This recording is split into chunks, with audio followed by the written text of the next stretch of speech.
Boa noite, eu sou Mariana Monet, gerente de marketing da revista Harvard Business Review, e essa noite eu estou com a professora Fernanda Castro, que é uma doutora em gestão de pessoas pela FEA, e hoje ela vai falar sobre liderança e gestão de pessoas.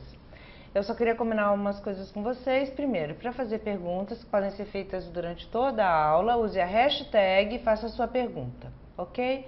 Eu, no momento oportuno, eu interrompo a professora e faço a pergunta que vão aparecer aqui na minha mediação. Qualquer dúvida que você tenha a respeito do material, se você vai ver direito, valores de curso, qualquer dúvida que você tenha, você escreva para academico@casaeducacau.com.br. Então, boa noite, Fernanda. Boa noite, Mariana. Tudo bem? Tudo bom. Gente, vamos começar então falando sobre o tema Gerenciando de Pessoas, que compõe o livro Gerenciando Pessoas, que é uma coletânea de 10 textos, né, sobre pessoas, liderança, a arte da gente liderar, mas trabalhando muito mais com os resultados que nós podemos encontrar, que nós podemos trabalhar com as pessoas.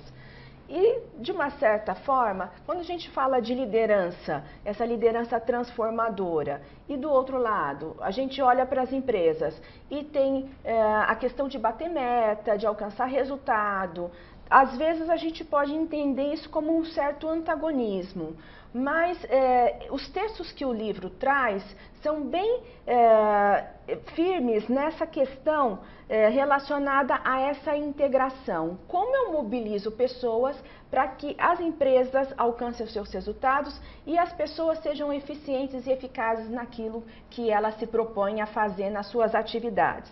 Então, esse é o mote da nossa discussão hoje e é o grande dilema que a gente tem dentro das empresas quando a gente fala de liderança, quando a gente fala de gestão. Mobilizar essas pessoas, mas ao mesmo tempo trabalhar as questões de resultado, né?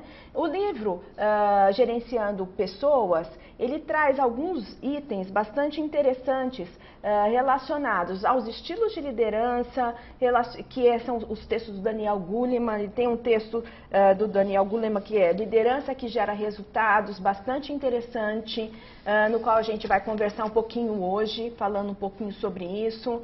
Tem um texto sobre a Carol Walker, falando sobre salvando gestores inexperientes deles mesmos. Tem um outro texto do Marcus Buckingham, O que fazem os grandes gestores, que é o mesmo autor do Descobrindo os seus pontos fortes. E temos um texto do Chris Argyris, ensinando pessoas inteligentes a aprender. Eu faço essa citação e destaco esses 4 textos, são bastante interessantes, dentre os 10 da coletânea, bastante interessantes mesmo. Para a gente começar a falar um pouquinho sobre gestão de pessoas, eu tomo a liberdade aqui de dar um overview sobre o livro, para que a gente possa entender o início desse livro, dessa liderança eficaz e resultados. Quando Daniel Goleman ele fala dessa liderança eficaz, ele traz também os estilos de liderança, né? Então, o que são esses estilos? O que esses estilos têm a ver com a nossa personalidade? O que não tem a ver com o nosso jeito de ser, né? E como que a gente pode trabalhar os nossos estilos de liderança para alcançar os resultados? Desenvolvendo também algumas competências relacionadas à inteligência emocional, que é o texto antigo do Daniel Goleman.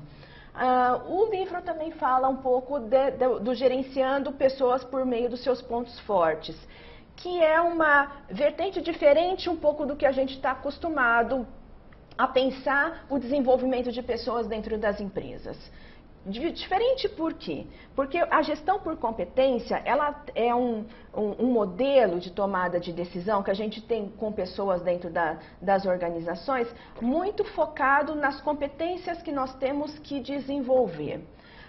Quando a gente fala dos pontos fortes, que é essa vertente do descobrindo seus pontos fortes e gerenciando pessoas por meio de pontos fortes, A ideia é outra. A ideia é eu trabalhar os meus talentos, trabalhar os meus pontos fortes e o gestor, olhando os potenciais das pessoas, vai desenvolvendo esses pontos, olhando o potencial das pessoas, desenvolvendo esses pontos fortes, vai olhando as atividades que tem na instituição e adequando as pessoas a essas atividades. Então, por meio daquilo que a pessoa sabe fazer de melhor. E ele vai adequando, vai olhando os potenciais e vai trabalhando o desenvolvimento em cima desses potenciais, naquilo que a pessoa já tem de talento, já tem de competência alcançada, competência adquirida. Segundo o autor Marcus Buckingham, essa é uma forma mais eficaz de você alcançar alguns resultados mais rápido, tá? O livro também vai falar um pouquinho sobre o fato da gente ensinar pessoas inteligentes a aprender. Se nós vivemos hoje num mundo que temos maior expectativa de vida, nós vamos viver mais, então a nossa carreira, ela vai ser mais longa, né? É uma carreira que vão ter várias transições. O aprender a aprender é essencial dentro das empresas. Então, estar atualizado, como eu estimulo pessoas dentro da minha liderança a procurar sua própria atualização, procurar o seu próprio desenvolvimento, o seu protagonismo dentro da empresa. Tá? Temos também, dentro do livro, a questão de delegar com eficácia, fazer parcerias para gerir pessoas. O líder está acostumado a fazer, não, eu sou um líder e eu preciso fazer tudo sozinho. Né? Não necessariamente nós precisamos fazer tudo sozinho, nós precisamos também de pessoas parceiras que possam nos auxiliar nessa liderança e transmitir confiança para os nossos liderados, fornecendo esses feedbacks mais construtivos, numa liderança mais transformadora e não feedbacks que sejam mais vazios, sem um foco principalmente de desenvolvimento e de aprendizagem. Tá? Para terminar, essa tela mostra um pouquinho de textos relacionados à disciplina das equipes, ao desempenho eficaz de equipes, à produtividade de equipes e como que a gente vai valorizando e enriquecendo o trabalho das outras pessoas. Além de trabalhar uma questão importante no item Sou um líder ético, né, são as questões dos nossos valores enquanto líder, dos nossos valores enquanto gerir pessoas. Quando eu falo que eu vou gerir pessoas, Rancharan já falava que o primeiro nível de liderança é a liderança em mim. Se eu tenho uma liderança em mim, o foco está em mim. As atividades que eu tenho que planejar para pessoas estão em mim. É minha autonomia, é minha agenda, é o meu controle de tempo. Quando eu passo a gerenciar e ter um grupo de pessoas, o foco sai de mim. Né? E o foco vai para as outras pessoas. Esse texto, Sou um líder ético, é muito isso. O quanto que às vezes eu estou olhando para mim, para os meus valores, para a forma como eu penso e quanto que as pessoas que trabalham comigo têm formas diferentes de pensar, formas diferentes de agir, tomada de decisão em cima dos seus esquemas mentais, que cada um tem e chegamos ali naquele momento. E como que a gente trabalha tudo isso, como que a gente aceita, concorda, discorda, ou se desenvolve enquanto grupo, pensando aí as suas questões éticas, os seus valores e os conflitos emocionais que a gente vai ter dentro das organizações. Tá? Para a gente começar a nossa discussão aqui, o nosso debate, eu trago alguns trechos do texto do Daniel Goleman, que ele fala sobre estilos de liderança. E aqui eu faço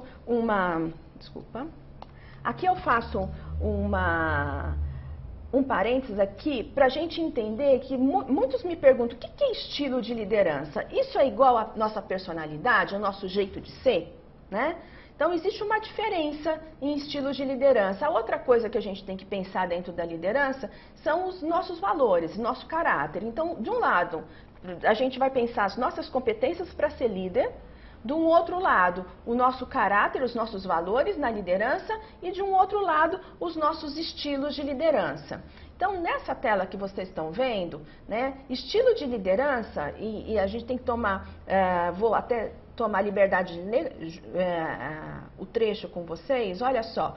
É o modo como os gestores estimulam os seus subordinados, estimulam os seus liderados, reúnem e usam a informação para tomar decisões e gerenciar iniciativas de mudança e lidar com as crises. Então, é uma forma de agir. E é uma forma de agir perante o contexto que eu tenho. Não dá para a gente trabalhar a liderança, principalmente uma liderança mais estratégica, uma liderança mais efetiva, se a gente não observar as coisas que estão no nosso ambiente. Porque a liderança está cada vez precisando que você olhe o que está ao seu redor para que você tome as decisões a partir do que você vê nesse ambiente, que é o que a gente está falando em liderança situacional, que é uma outra teoria de Herscher e Blanchard. Então, você tem que olhar o que você está tendo que lidar dentro do ambiente organizacional, seja com a política da empresa, seja com a cultura organizacional, com o clima da organização, com o grau de desenvolvimento dos seus liderados. Então, você tem que olhar para isso e, a partir disso, você vai trabalhando determinados tipos de estilos de liderança. Tá? É lógico que cada vez que eu tenho estilo, eu tenho também algumas competências que eu tenho que desenvolver para trabalhar o meu estilo de liderança. Essas competências estão ligadas à inteligência emocional. Então, eu tenho na inteligência emocional algumas competências relacionadas à empatia, à minha sensibilidade social, como que eu vejo as pessoas no meu ambiente, a empatia, como eu me coloco na posição do outro, entendendo o esquema mental, os valores da outra pessoa para estar ali, o meu ímpeto em alcançar os meus resultados, o quanto que eu consigo trabalhar dentro de um grupo para alcançar esses objetivos que eu tenho dentro da empresa, o quanto que às vezes eu não consigo, há uma limitação, o quanto que eu tenho equilíbrio emocional para lidar com algumas situações dentro das organizações, pressão, bater meta, alcançar resultado, a empresa vai crescer, a empresa vai demitir pessoas e quando que o líder vai trabalhando essas mudanças que vão acontecendo dentro da organização. Ele também precisa se desenvolver dentro dessas competências de inteligência emocional que eu acabei de citar. Um outro ponto é que cada estilo vai funcionar melhor em determinada situação. Um exemplo, eu vou implantar uma mudança grande na empresa, eu vou mudar a cultura da organização. Então, pode ser, né, que um estilo mais visionário, e às vezes até um coercitivo, que já aconteceu em várias empresas, eu utilize num primeiro momento para causar, para promover essa mudança. Então, funciona bem em determinadas situações um estilo e outras situações um outro estilo. Se eu tenho uma situação que as pessoas precisam de mais apoio para o desenvolvimento de tarefas, um estilo mais afetivo, um estilo mais coaching, ele combina melhor e ele tem um impacto positivo melhor sobre o clima organizacional. De forma geral, tudo que você pensar no seu estilo de liderança vai afetar o clima organizacional da sua empresa, ou do seu setor, ou do departamento que você está trabalhando, tá? Então, trabalhar estilos afeta clima organizacional dentro de uma estrutura maior. Você precisa pensar em quando que você vai usar e precisa um desenvolvimento constante das competências de inteligência emocional, tá? Vamos olhar agora com calma cada um dos estilos que foram propostos por Daniel Goleman, que vale a pena a gente olhar para esses estilos e entender um pouco melhor. O primeiro que eu vou apresentar aqui é o estilo coercitivo. Né? E nesse exemplo que eu acabei de falar, eu tenho um exemplo de uma empresa de computadores que não estava bem financeiramente, que estava caindo o seu desempenho financeiro e, logicamente, o desempenho, a desmotivação era geral dentro da organização. Foi contratado, o dono da empresa contratou um CEO de fora e que tinha um estilo coercitivo. O que é o estilo coercitivo? Exige uma obediência imediata e sem questionamento. Então, é para fazer, faça o que eu digo, não tenho mais questionamento. Isso causa um impacto muito negativo dentro da instituição em termos de clima. Dentro da organização, o clima organizacional, os conflitos entre as pessoas, eles vão aumentando. Mas, de uma outra forma, o líder aqui que foi coercitivo nessa situação que eu estou comentando, ele conseguiu alavancar um desempenho maior da empresa, tirou a empresa daquela situação que estava uma situação financeira ruim, trabalhou o desenvolvimento de pessoas, trabalhou essa mudança dentro da organização, né? Esse ímpeto de alcançar essas conquistas, fez esse trabalho, acabou não ficando na empresa que eu estou falando, nesse exemplo, acabou não ficando, porque o impacto negativo no clima realmente foi ruim, mas é um estilo de liderança que gerou os resultados. Quando que eu posso usar um estilo assim? Se for necessário usar um estilo assim, né? Quando eu tenho uma crise muito grande na organização e eu preciso dar às vezes, abrir os olhos das pessoas para algumas questões, né? Quando eu preciso de uma recuperação rápida, quando eu preciso de um colaborador que tenha um pouco mais de difícil relacionamento, de difícil postura, que eu tenho que ser mais diretiva, que eu tenho que falar, faz o que eu estou falando para fazer. Tá? Então, mas isso também está ligado aos desenvolvimentos de competência, os ímpetos de alcançar as conquistas, de iniciativa, de trabalhar um pouco de autocontrole. Não há nos estilos de liderança o que é certo, o que é errado. É a forma como eu vejo e os resultados e as consequências que eu vou ter em cada estilo. Olha só, um outro estilo de liderança que eu tenho aqui, que é o estilo visionário. Quando eu falo do estilo visionário, é o estilo que vai mobilizar as pessoas em torno de uma visão. Então, quando eu preciso trabalhar um pouco mais a mudança de cultura dentro de uma empresa, por exemplo. Tá? Então, se eu quero trabalhar uma mudança de cultura, de como as pessoas pensam dentro da organização, eu posso utilizar esse tipo de estilo. Tem um exemplo de um gerente que ele trabalhava numa rede, um gerente de marketing, um VP de marketing, que trabalhava numa rede de pizza, rede de pizzarias, uma grande rede de pizzarias, e ele olhou para a instituição também estava com baixo desempenho, a instituição também estava desmotivada, principalmente as gerências estavam desmotivadas, e ele percebeu a necessidade de mudança de estilo. Né? De mudança de cultura da organização. Era uma organização extremamente focada em resultado. E passou a ser uma organização focada no cliente, cujo foco, né, da atuação do estilo visionário desse gerente foi, olha, os clientes querem conveniência, nós precisamos trabalhar conveniência. Conveniência passou a ser um valor, o foco no cliente passou a ser um valor e não unicamente o foco no produto que estava se vendendo. Né?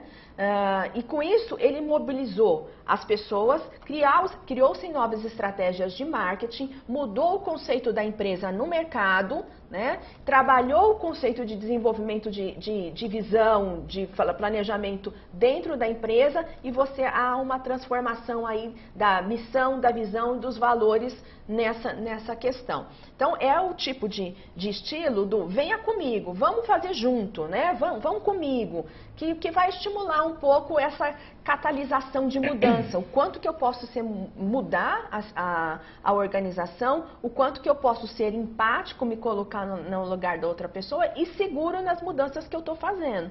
Tá? Fernanda, tem uma dúvida aqui da Tereza. Ela pergunta se é possível mesclar dois estilos na gestão, se isso é positivo.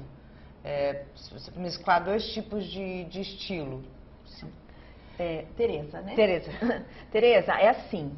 Aliás, o líder de excelência, né, é aquele que mescla mais de dois ou mais estilos dentro da gestão. Tá? Mas quando você mescla os estilos dentro da gestão, a gente precisa olhar o quão nível de competência emocional está exigindo para cada um dos estilos.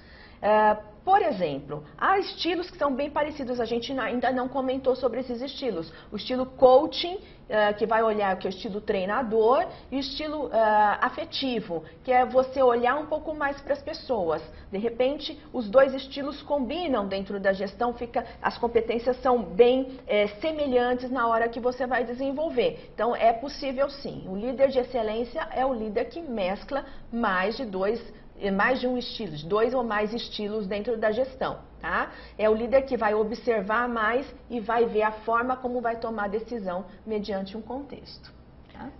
Tá. O Jurani Parente está perguntando, ele disse que não conseguiu ver o início, ele quer saber se a gente indicou alguns livros, etc.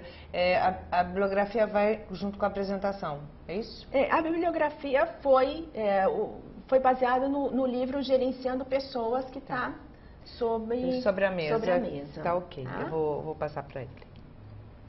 Que é uma coletânea de 10 textos que já saíram nas revistas, né? Nas revistas anteriores, e que essa coletânea são de grandes autores.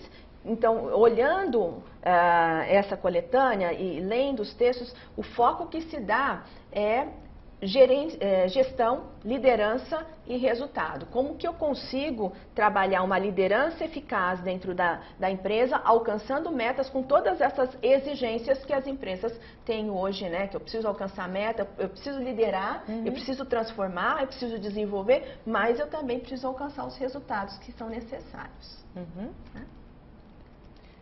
Mais alguma questão? Não. Tá, então vamos continuar aqui no visionário.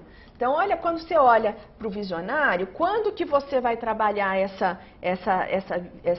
esse estilo de visão? Quando o seu grupo precisa, às vezes, de uma visão mais clara do que as coisas estão acontecendo dentro da organização. O líder visionário é aquele líder que vai guiar, que vai ser o condutor, que vai mostrar um novo caminho, uma nova direção, que vai esclarecer, né? Vai ser uma luz dentro da instituição ou dentro do grupo que mostra que as coisas podem ser diferentes, né? Dentro de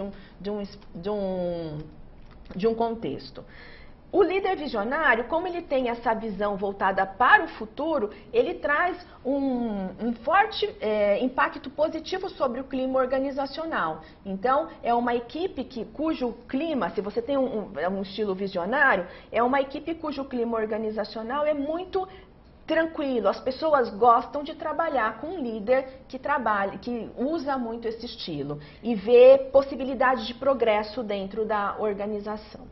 O Rogério tem uma dúvida. Qual seria o melhor estilo para liderar gestores?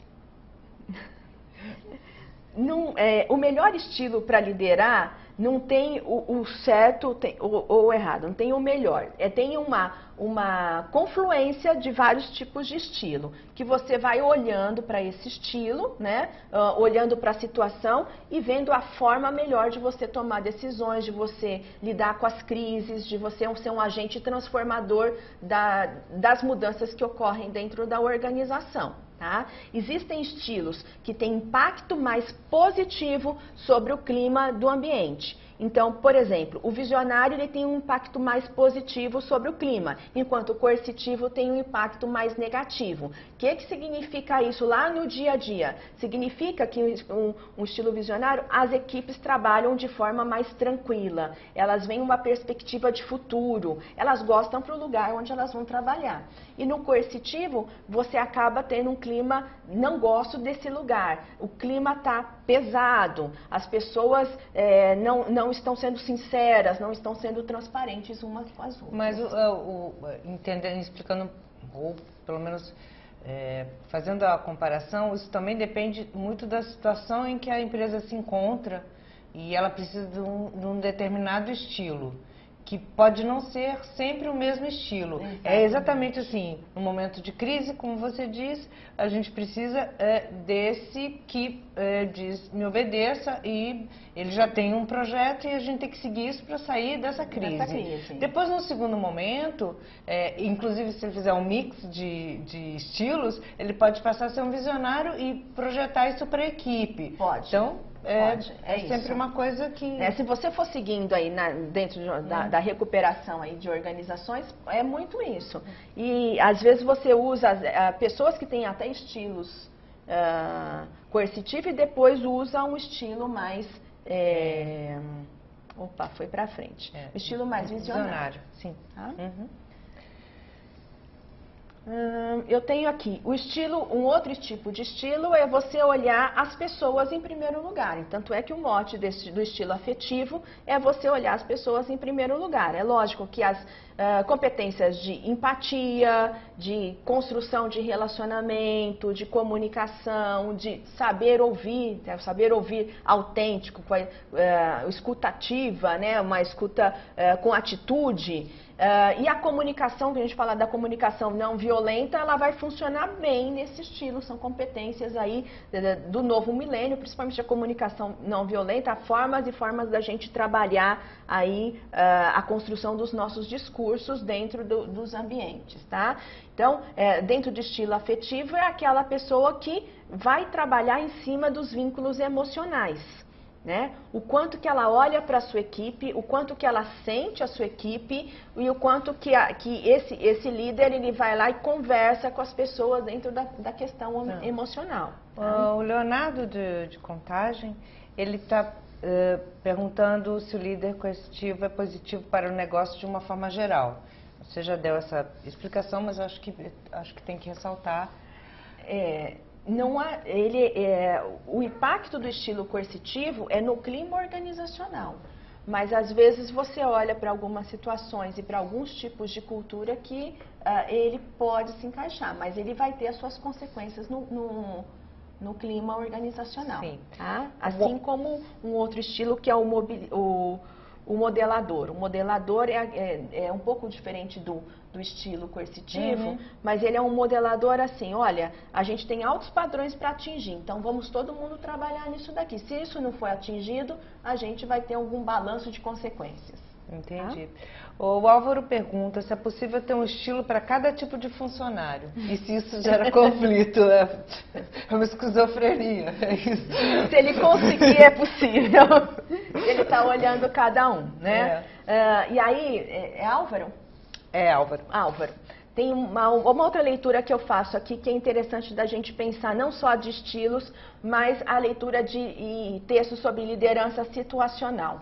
Porque na liderança situacional você não olha o seu estilo de atuação, mas você olha em que nível de desenvolvimento cada um dos seus liderados está em cada uma das tarefas, tá? Então aqui a gente está falando de estilo. Estilo eu estou olhando para mim enquanto líder de uma situação, né? Eu sou o líder daquela equipe. Quando eu olho liderança situacional, eu não olho só este lado, eu olho também o lado de como que está o nível de desenvolvimento da pessoa dentro da empresa. Em termos de tarefa, em termos técnicos, né? Tarefa e apoio em termos de relacionamento e inteligência emocional, que nível que ela está. Aí eu posso trabalhar um estilo de liderança para cada um, mas sem olhar a tarefa é um outro item que você tem que olhar quando você está trabalhando. Eu tenho uma pergunta do Daniel, mas como você ainda não apresentou a liderança coach, eu espero você apresentar a liderança coach e eu faço a pergunta. Fechado, então. Então, a gente está aqui no afetivo, né? Quando você olha o afetivo, você vai olhar como que eu posso trabalhar melhor os interesses e as motivações das pessoas, olhando o lado mais emocional. Como que eu posso trabalhar o lado emocional para gerar os resultados que eu quero. Parte do que o Tite usou e talvez use na seleção brasileira é um pouco isso. Ele fala com cada um dos jogadores, vê que estágio que ele está, vê quanto que ele é mais produtivo numa tarefa, numa posição ou em outra. Ele fala, escuta, então ele usa, a gente fala do coach, mas ele usa mais o afetivo junto com o coach para trabalhar algumas questões emocionais dos jogadores. Tem uma pergunta interessante aqui, o W de Michele, que eu não sei o W o que significa, que ele pergunta se o estilo afetivo, ou ela, desculpa, que eu não consigo identificar se é homem ou mulher. O estilo afetivo pode gerar mais conflito em um determinado ambiente? Pode. Pode. Pode. Voltando lá no estilo afetivo, pode gerar mais conflito. Por quê?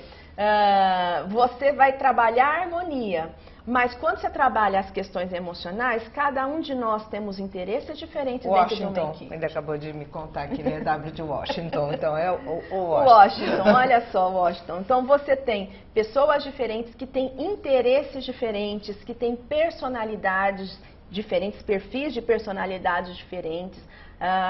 Você às vezes é mais afetivo, né, enquanto o estilo mais afetivo, e você tem um estilo de personalidade mais pragmático, né? Pode ser que isso dê um certo conflito, né? Então tem que estudar, sabe? O democrático. O democrático, ele é usado quando você precisa da participação de todos na tomada de decisão. Olha, é diferente eu ouvir o que todo mundo tem aqui para falar sobre um determinado assunto e participar todos dentro de uma decisão conjunta. Tá? Então eu uso o estilo democrático e a participação conjunta dentro de um grupo, ela faz com que o trabalho saia mais rápido e mais produtivo, porque eu gero muito comprometimento e engajamento com isso. Tá? Então a palavra, o que você acha, traz esse estilo mais democrático, né, que é diferente. A gente fala assim, eu sou mais democrático, eu ouço todo mundo. Não. Você ouve, você usa das competências do saber ouvir, mas não necessariamente está aplicando o estilo democrático. Eu uso esse estilo quando eu preciso da contribuição dos colaboradores de forma geral, né, para fazer um trabalho. Um exemplo que eu dou aqui, uma das empresas que eu fiz um trabalho, ela ia fechar, porque, aliás, todas as empresas aqui estão fechando, por isso que a gente está trabalhando estilos diferentes. Ela ia fechar, porque não tinha mais recursos financeiros. Então, o diretor, sabendo que a empresa ia fechar, chamou os colaboradores da empresa, tá, para ver como que cada um podia se alinhar para que a empresa não pudesse fechar e pudesse ter o ganho. Então, eles acabaram ficando, então, com a gestão dessa empresa, né? Mas foi um estilo democrático que ele usou. Tá? Bem, eu tenho duas perguntas, na verdade. Uma que o estilo afetivo pode gerar uma sensação de protecionismo? Se ele for bem utilizado, né, em parceria com outros estilos, não. Entendi. Né? Então, e eu tenho a pergunta do Daniel, que eu vou deixar para você, e quando você chegar no perfil de líder coach, você responde. O estilo afetivo parece ser bem semelhante à liderança coach, é correto? Eu acho que você deve apresentar a coach e aí fazer a pontuação entre as duas. Eu faço assim. Isso. Tá, né? Eles são semelhantes, mas os focos são diferentes, tá? Então, o modelador, esse é um outro estilo, junto com o coercitivo, que gera um impacto negativo. Tá? Ele gera impacto negativo, o outro gera impacto negativo porque eu estou mudando e as pessoas não têm oportunidade de participar, de questionar. Aqui o impacto negativo no clima é que eu estabeleci um alto grau de padrão de desempenho e as pessoas têm que alcançar aquele grau de padrão de desempenho. Quando elas não alcançam, ou há uma frustração dentro da empresa, ou há uma cobrança muito grande dentro da empresa. Né? Então, faz o que eu faço agora. Então, eu tenho um padrão alto de desempenho, serve para equipes de alta performance, funciona bem o estilo modelador para equipe de alta performance. O que é uma equipe de alta performance?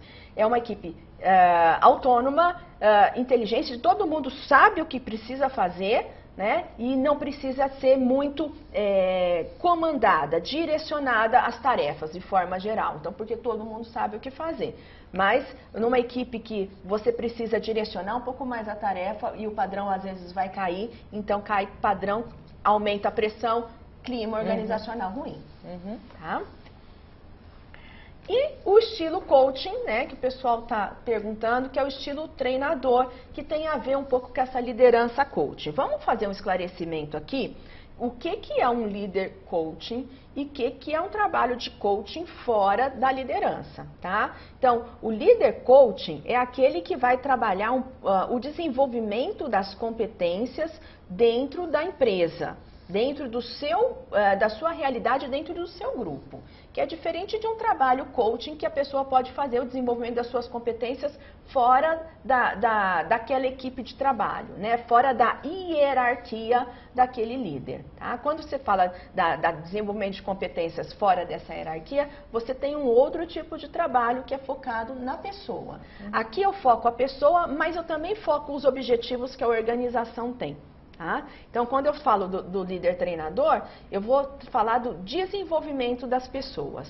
Então, para eu treinar, eu preciso ver que nível de tarefa que essa pessoa tem. Qual que é o nível? Qual que é o gap? Qual que é o nível de competência que ela está?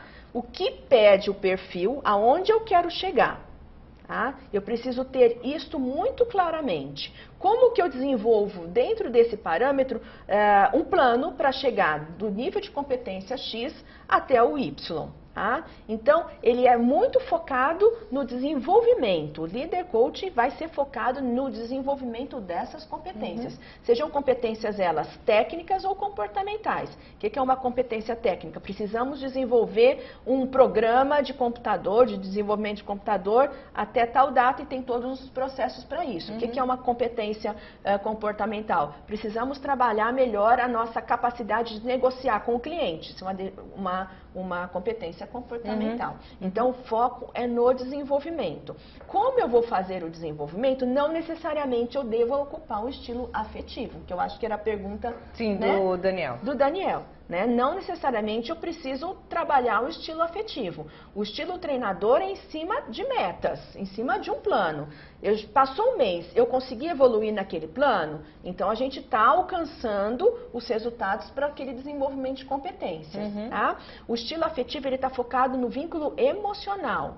Então, eu sou autoconfiante para desenvolver determinado tipo de trabalho, não está relacionado a se eu sei desenvolver aquele trabalho. Tá? Então, eu sou confiante, eu sou segura,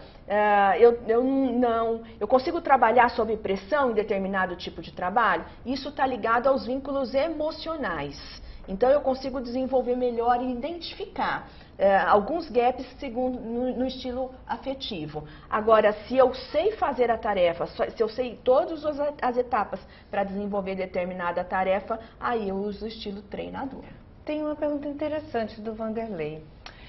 Com o advento de várias gerações estarem atuando conjuntamente nas organizações, até quando é eficiente fazer a gestão tratando grupos distintos, tais como separar a geração Z, que possui conflito com a geração X, que por sua vez tem problemas com a BB, que é a Baby Boom. Então, como é que você trabalha tudo isso no mesmo ambiente? Tá. Qual é o nome? É o Vanderlei. Vanderlei, olha, esse é o seu grande desafio desse milênio.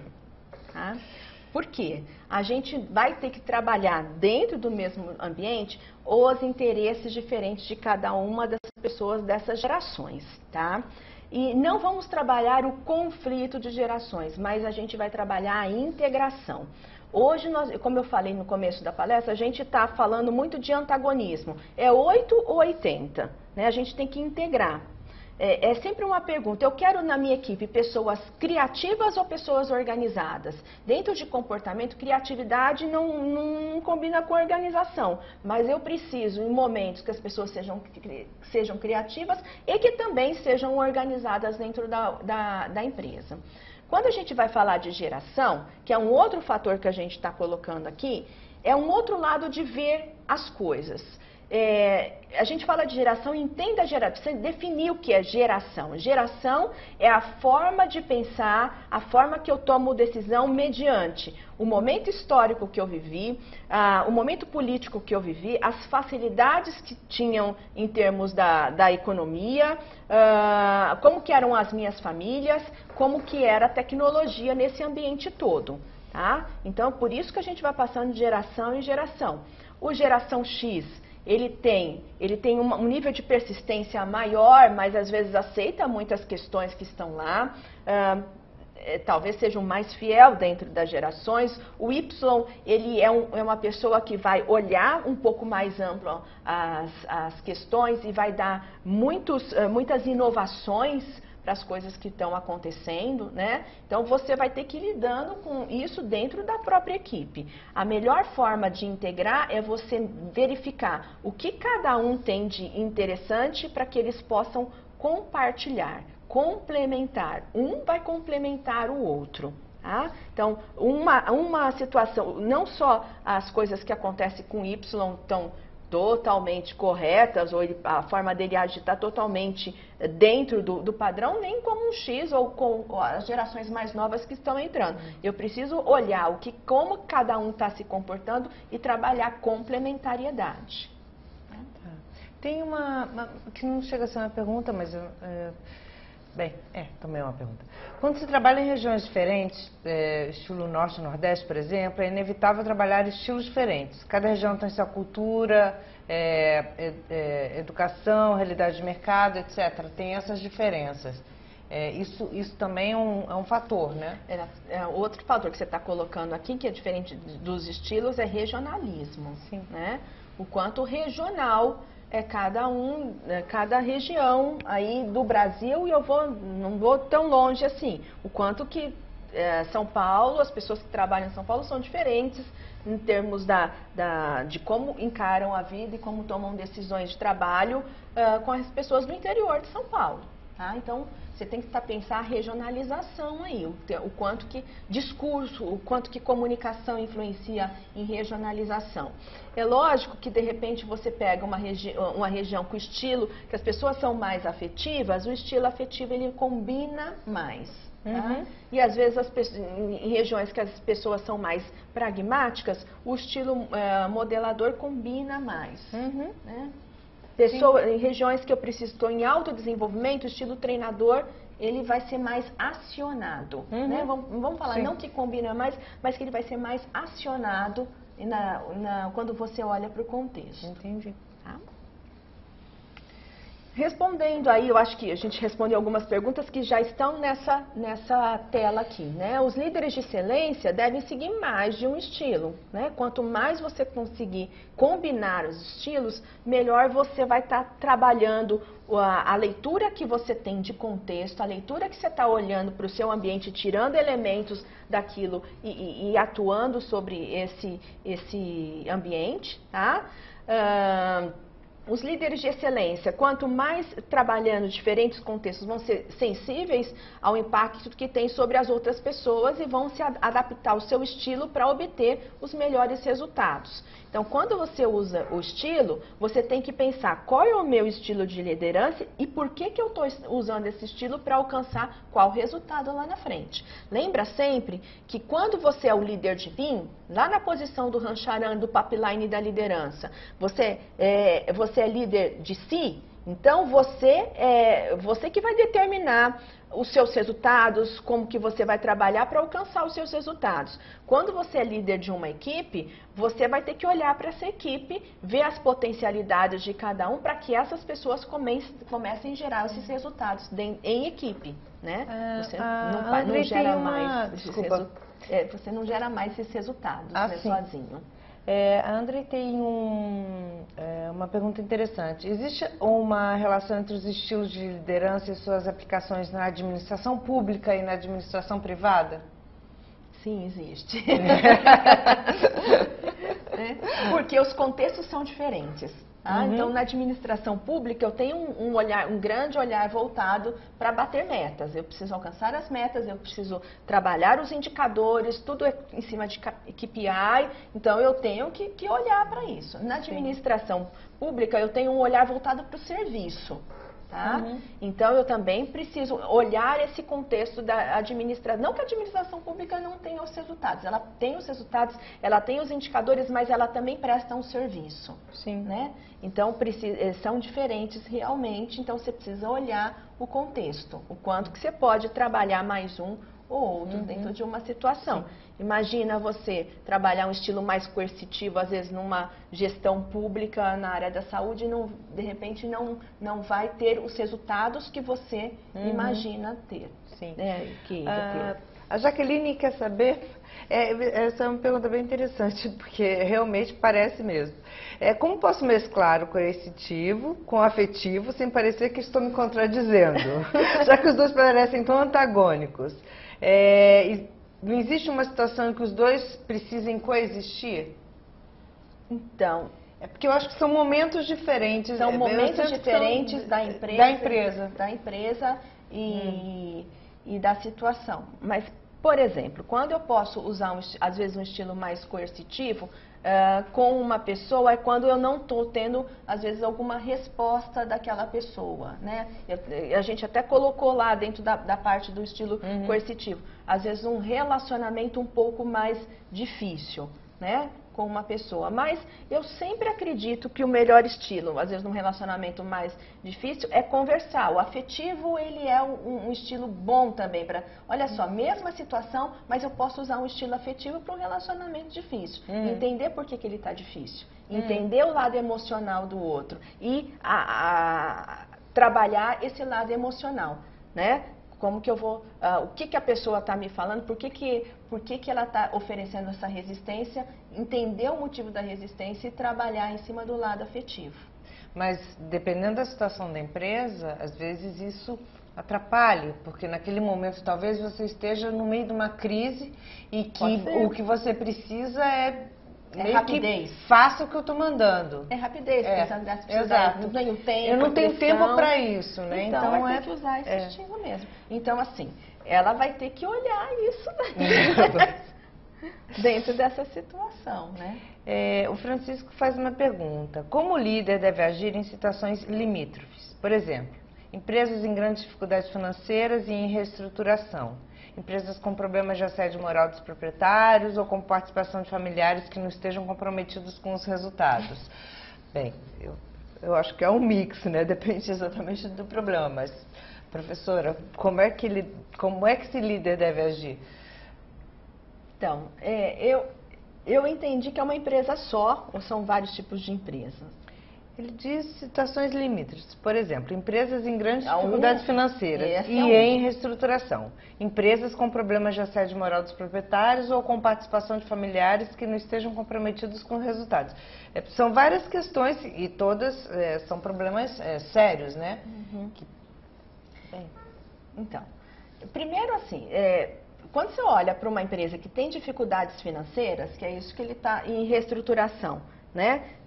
Você não olha só o estilo de liderança, mas você olha todo o aspecto dos processos, os aspectos financeiros da organização e o de planejamento. Você tem que pensar estrategicamente essa empresa, tá? Então, isso é um lado. Você tem que desenvolver uma mudança em termos estratégicos. A forma como você vai trabalhar esse desenvolvimento da mudança vai depender de como que você quer sustentar o clima organizacional dessa empresa. É isso que está falando os estilos, né? Eu quero sustentar um clima organizacional nesse momento de mudança mais visionário, com foco mais no futuro, então eu vou ter uma postura, vamos comigo, né? Nós estamos caminhando para o futuro, nós estamos tendo uma visão mais focada no cliente, nós estamos tendo uma visão de inovação, uma visão de progresso. Isso é um estilo visionário. Sim. Tá? E eu posso lidar bem com essa situação de reestruturação, mudando,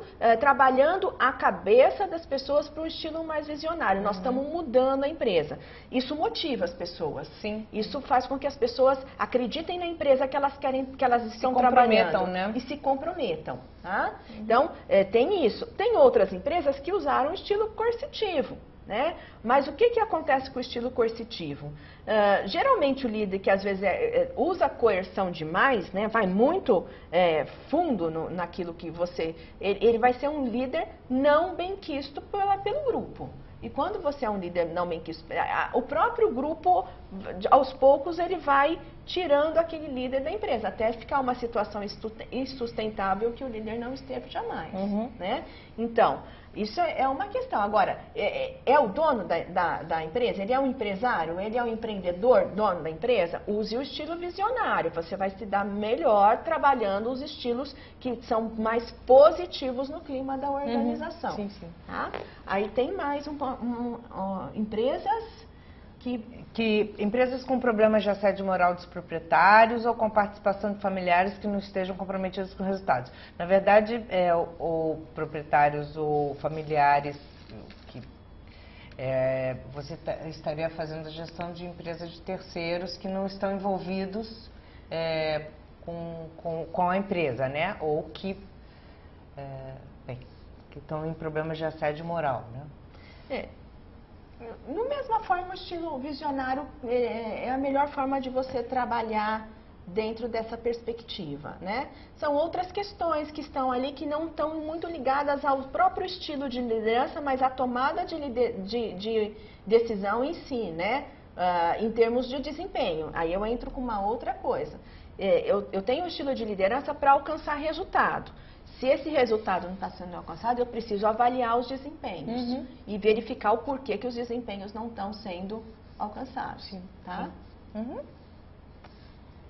Vamos?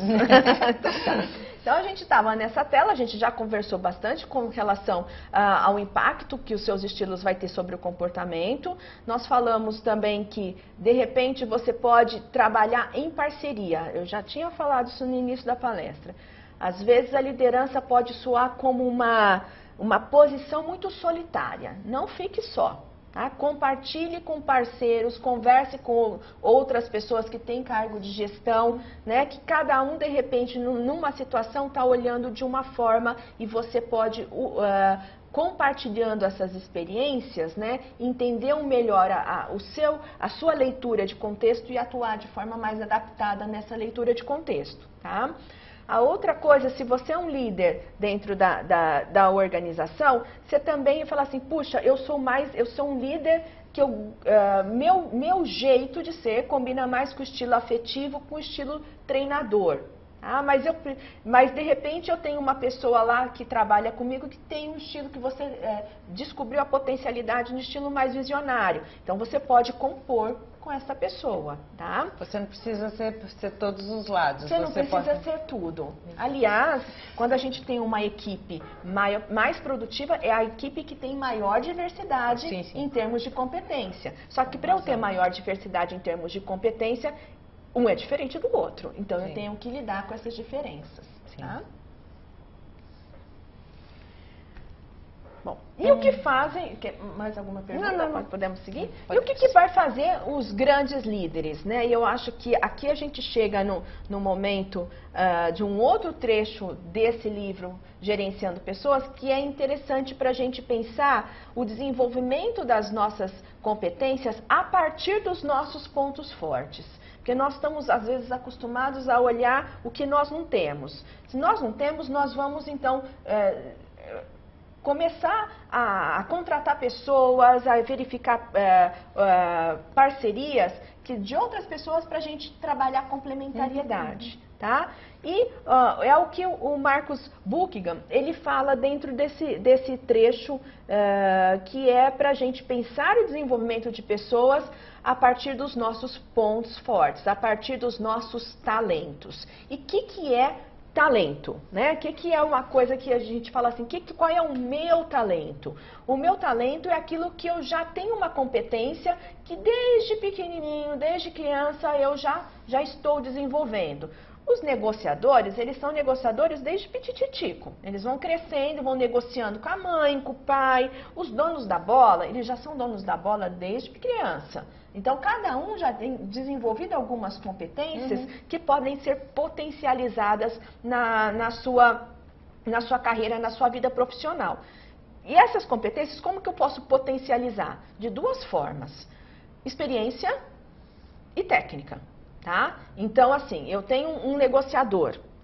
Como que eu vou potencializar um ponto forte? A pessoa já é negociadora, só que ela não tem curso de negociação. Curso de negociação é importante para uma pessoa que já tem competência de negociação. Porque ela aprimora, ela ajusta, ela dá ferramentas. Eu dou ferramenta para ele. E colocar essa pessoa para negociar, né? Delegar atividades em que ela possa usar o poder de negociação dessa pessoa, vai dar possibilidades dessa pessoa vivenciar diferentes situações em que ela pode empregar esta competência ou outra dentro da sua atividade. Então, é isso que é trabalhar os seus talentos, as suas aptidões que já são singulares, como ele coloca na frase, né? Em vez de tentar mudar os seus colaboradores, identifique as aptidões que já são singulares neles, que são estes talentos que a gente tem dentro nas organizações, e as pessoas são dotadas de grandes talentos. E também entendendo que nem todo mundo chega pronto, né?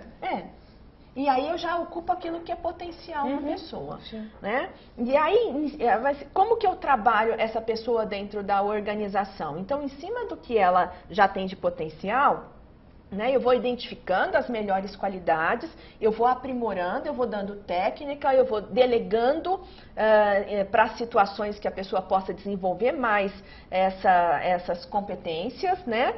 E eu vou reconfigurando o meu trabalho, o trabalho dessa pessoa, para que essas competências que ela tem, o que ela tem de melhor, ela possa evidenciar no trabalho. Tá?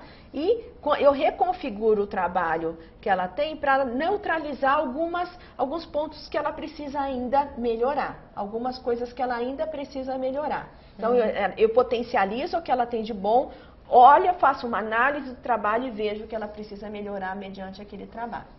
Né?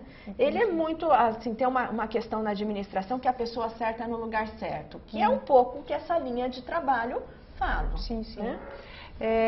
O JC Fuson, eu não sei se é um homem ou mulher, o que fazer se a aptidão de um líder é coercitiva e isso já não se encaixa mais no momento em que a empresa se encontra? Eu não vou falar que isso é um conselho, mas nessa situação que você está me colocando aqui, é o JC. Acredito que um trabalho de coaching ajudaria.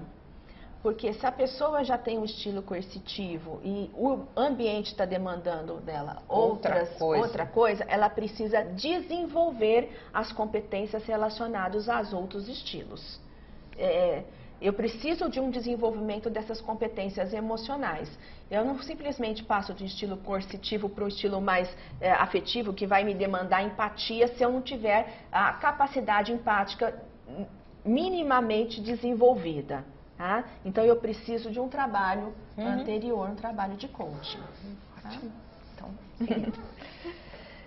quando a gente fala aqui, voltando lá dos pontos fortes, tem uma coisa, eu vou voltar uma tela aqui. Identifique as melhores qualidades, então identifiquei, potencializei, treinei, então dei técnica, dei treinamento, olhei o trabalho, reconfigurei a pessoa para esse trabalho para que ela gere resultado. Aqui eu tenho que ativar as melhores qualidades. Como? Eu tenho que celebrar sucesso, eu tenho que dizer com veemência que essa pessoa é muito importante para aquele grupo, eu tenho que valorizar essa pessoa e eu tenho, na medida do possível, conceder algumas premiações ou bônus. Isso vai muito da política da organização, mas a valorização, o elogio, ele é muito importante. A gente tem que entender, e aí eu vou alçar um pouquinho da questão da psicologia. Eu sou psicóloga de formação e a gente tem que entender o quão importantes são elogios e são valorizações dentro das organizações. Desde pequeno nós somos valorizados pelo nosso pai, pela mãe, pela figura materna ou pela figura paterna, né? Então, se você tem um filho, quando seu filho começa a andar, todo mundo fica feliz. E ele vê essa felicidade. Olha que legal, tá andando. Todo mundo, vem cá, filma aqui, filma aqui. A criança vai sentindo isso, né? Ela vai crescendo, ela vai tendo algumas conquistas e os pais vão valorizando isso. Aí chega na fase adulta, você não faz mais que obrigação. É isso que a gente escuta. Pois é. Né? Então, só que eu fui acostumado lá atrás, e bem mal acostumado pelo pai e pela mãe, pelo meu pai e pela mãe, que eu gosto de elogio. Então, a gente precisa desses elogios dentro do ambiente de trabalho. É só um entendimento, porque eu preciso elogiar? Porque faz parte do ser humano. Né? A gente está recuperando alguma coisa que estava lá atrás e que as pessoas sentem bem, sentem satisfação, se sentem valorizadas e reconhecidas por isso. Então, se a pessoa, se você teve um desempenho positivo, né, recompense, elogie, valorize essas questões dentro da empresa. Isso faz parte da questão da própria liderança. Tá? Tem uma pergunta, aliás, tem duas perguntas. Eu vou colocar a primeira, que eu acho que é mais simples de responder, e depois eu ponho a que veio antes, apesar disso. Essa do Cássio. Um profissional formado em coaching pode ser um líder melhor, mesmo não utilizando esse estilo de liderança sempre? Ou a formação em coaching não é tão relevante assim? Não necessariamente. Como é o nome? Cássio. O Cássio. Olha, eu conheço muita gente formada em coaching, só que na prática não tem as técnicas, tem as ferramentas. Não vou falar que não ajude. Ajuda, né? Mas ajuda se você coloca isso em prática. Se você faz uma boa leitura de contexto, e eu acho que se a gente tivesse sair daqui com uma ideia, perceba e olhe contexto, para depois você olhar para si, para que você possa agir sobre o ambiente. Então, coach te dá ferramenta. Né? Você vai fazer um curso de coaching e vai te falar as ferramentas para você desenvolver competências. Mas se você não aplica, se você não olha a necessidade, se você não vê que o outro lado também, a outra pessoa também consegue ver isso. E se você não vê na instituição, na empresa, um propósito para esse olhar focado para o desenvolvimento, aí não necessariamente. Então, é interessante na medida que você aplica, porque são ferramentas poderosas para desenvolvimento. Tá? Entendi. A Silmara Freitas pergunta aqui, e quando há um complô da equipe, deixa eu só voltar aqui, da equipe contra o gestor, como proceder? Silmara, né? Tenho poucos elementos para responder a sua pergunta, porque, primeiro, o que é um complô, né? Qual é o objetivo dessas pessoas no complô? Tirar a liderança? Mudar o líder? Exatamente. O que elas estão querendo? Qual é o objetivo que elas estão com relação a esse complô que você está citando, né? Então, são poucos elementos. Existe realmente, elas estão no complô contra o líder ou, de repente, algumas variáveis externas à equipe de liderança, como cultura organizacional, política da empresa. Tem empresas que estão cortando muitas pessoas, né? Estão tendo muitos cortes.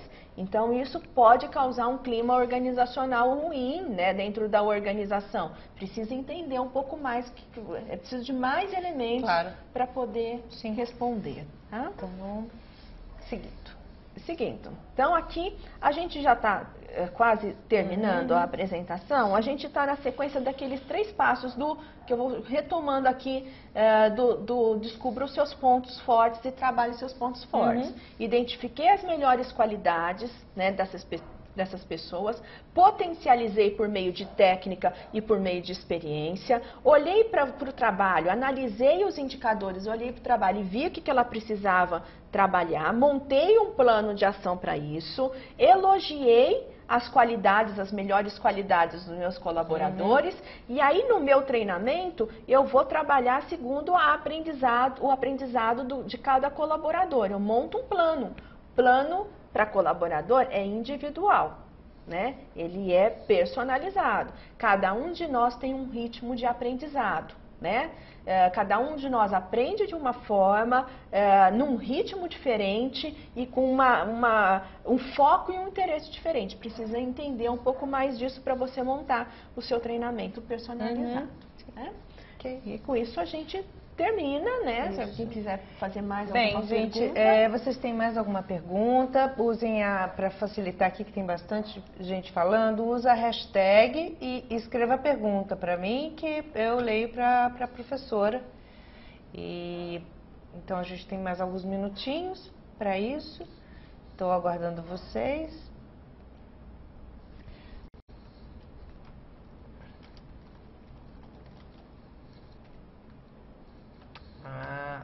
Vanderlei. Alguns empreendedores ainda acreditam que promoveram um ambiente competitivo, principalmente de departamentos. Essa atitude não vai de encontro ao processo de coaching, que prega o trabalho como uma grande unidade de todos, onde todos têm o mesmo objetivo. Ele só fez uma afirmação. Vamos lá. Um bom líder necessariamente precisa ter domínio técnico em sua área de atuação? Trabalho com RH generalista, mas não sou bom tecnicamente e em departamento pessoal. Não só para RH. Hoje a gente está trabalhando alguns estilos de liderança que vão melhorar, algumas formas de liderança muito focada na complementariedade. Tá? Então você tem aí muitos trabalhos que o líder não é detentor do conhecimento. Por exemplo, um gerenciador de projetos, né? Um gerente de projetos, ele não detém todos os conhecimentos de cada etapa específica do projeto. Ele detém os conhecimentos do plano, do cronograma, de todas as ferramentas que ele usa para gerenciar o projeto. Sim. E vai cobrando as atividades. Então, não necessariamente em algumas atividades atuais eu precise de toda a expertise que demanda aquela atividade, na especificidade de cada atividade. Tá? Então, no seu caso, se una de pessoas que tenham esse tipo de conhecimento, né? São conhecimentos mais técnicos. Então, é relativamente tranquilo você conseguir no mercado uma pessoa que trabalhe com departamento pessoal, né? E que trabalhe com... Ele disse que um bom líder necessariamente, se ele precisa ter o domínio técnico, ele disse que trabalha com RH generalista, mas não é bom tecnicamente. Em departamento, eu acho que é pessoal. Okay, só departamento pessoal. Então, mas você tem quando você fala de RH generalista, você está trabalhando em cima do tático e do estratégico, você não está trabalhando em cima do operacional, né? Então, você tem uma linha operacional, tática e estratégica, que você vai subindo à medida que você vai tendo conhecimento mais amplo do seu negócio. É lógico que você vai subindo essas linhas do operacional para o tático para o estratégico, você vai adquirindo competências de visão sistêmica e de visão estratégica. E vai deixando o operacional na atividade de outras pessoas. Nada impede que você seja complementar a uma pessoa de departamento pessoal, né? Eu acho que é tranquilo isso. Isso se estende a todas as atividades. Nós estamos no mundo da complementariedade. Então, nós não podemos ser tudo. Se eu sou bom em alguma coisa e eu vou desenvolver o que é meu talento, então eu vou trabalhar com outras pessoas que são meus parceiros, que vão ter outras competências para que a gente possa trocar, para que a gente possa ser complementar. Bem, a última pergunta é da Doris, e aí a gente encerra. Assumir uma equipe de vendas, sou bem mais agressiva comercialmente, porém sou bem mais nova. Estou tendo muitas dificuldades com a gestão, pois estão fazendo de conta que eu não estou aqui, se protegendo entre os mais velhos. Ela assumiu uma equipe, que ela é agressiva comercialmente, porém ela é mais nova. E ela está tendo dificuldades com a gestão, pois estão fazendo de conta que não estou aqui e se protegendo entre os mais velhos. Parece que a equipe foi se esconder. Mais nova. Ela é mais nova e a equipe é mais experiente. Talvez isso. Ela pergunta, talvez... O Doris, desculpa. Desculpa, Doris, é o Doris. Então, ele assumiu uma equipe comercial, ele é mais novo, ele está tendo dificuldade com a gestão, pois faz de conta que ele não está lá e ele está se protegendo... E estão se protegendo entre os mais velhos. Então, devem estar se escondendo atrás de quem já estava lá, né? E botando ele de escanteio, provavelmente. É uma grande conquista, Doris, né? É uma grande conquista. Por quê?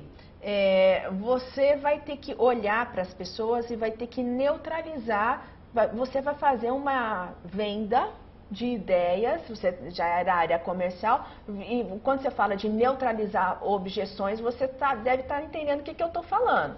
Então, se eles olham para você e estão olhando com receio e não estão ainda acolhendo as determinações, os direcionamentos, as ideias que você traz, as iniciativas que você traz, você vai ter que entender de cada um quais são as objeções, né? E vai ter que neutralizar essas objeções. Para isso vai ter que falar pessoa a pessoa, né? Então vai bater um papo mais informal, não vai chamar ninguém para vamos conversar aqui. Não. É um papo mais informal, às vezes alguma coisa de almoço, alguma coisa de café, uma conversa rápida aqui, você vai entendendo essas objeções e vai trabalhando. Vai ter que usar o estilo afetivo.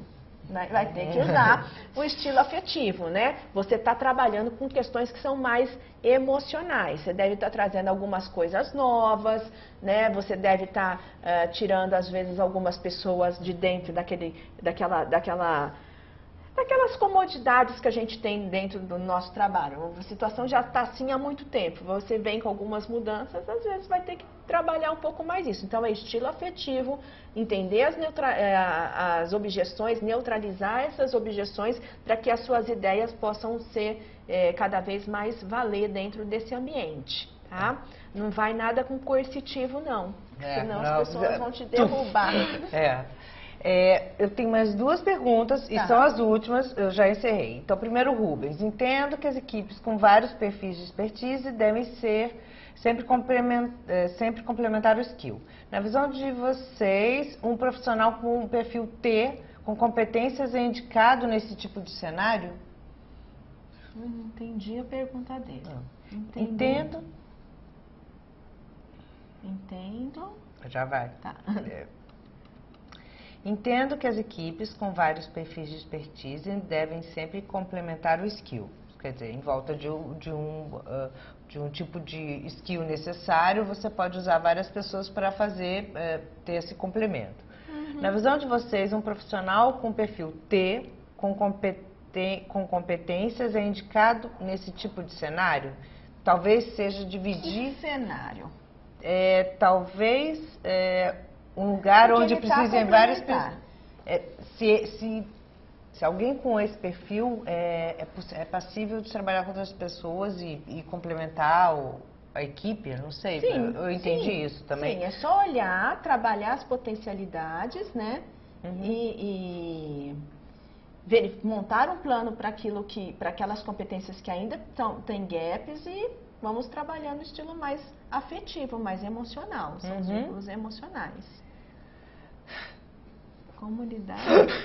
Como lidar com funcionário público efetivo, que são cheios de mania, com falta de compromisso com horário e disciplina? Bem, bom. Tá faltando desafio? Tá faltando um motivador aqui, né? Então, quando você olha para um funcionário público que é efetivo, que ele está mais acomodado, existem os nossos motivadores. Motivadores por que eu saio da cama todos os dias, né?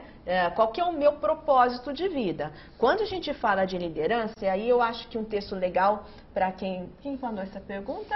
Foi a Bruna Ferreira. Bruna, são textos ligados à liderança e propósito. Qual que é o seu propósito de vida? Né? Para que você está vindo aqui trabalhar?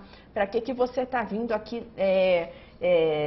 desenvolver? Então, você tem propósito e você tem uma questão de desafios aí. Né? Então, o seu funcionário é efetivo, você não pode tirar ele daquele lugar. Vamos trabalhar um pouco mais. Esses textos de propósito, liderança e propósito, são textos dentro da liderança mais nova, aí vai ter 2 ou 3 anos. São textos bons, inclusive a Harvard tem textos ligados à liderança e propósito, né? Esses textos mais novos e trabalhar um pouco dos desafios que você tem dentro da gestão pública aí, não são fáceis. Não mesmo. Então é isso, gente. Muito obrigada pela participação e boa noite, professora, e obrigada. Boa noite a todos, né? Então, muito obrigada pela participação, pela presença. Se eu puder ajudar mais, né, tenho contato aqui da Casa Educação. Muito obrigada. Obrigada.